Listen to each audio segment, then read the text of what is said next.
Hi everyone, welcome back to our channel. In today's video we will show you how to change the key battery on your Suzuki Vitara. Now let's get started. First you will need a few things: a small flathead screwdriver and a new battery for your Suzuki Vitara. Now step 1, insert the flathead screwdriver gently into the joint. Twist the screwdriver to separate the two halves of the fob.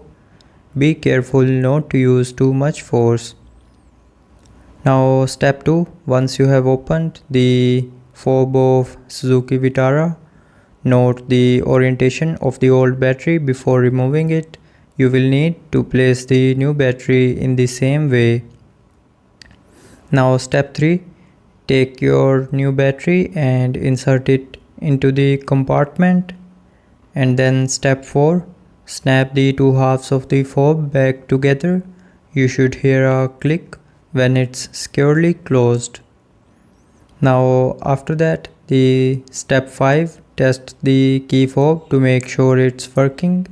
You can do this by pressing any button and checking if your Suzuki Vitara responds.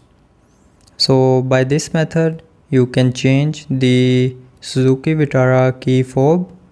If you have any questions or need further assistance, feel free to drop a comment. Thanks for watching the video. Don't forget to like and subscribe.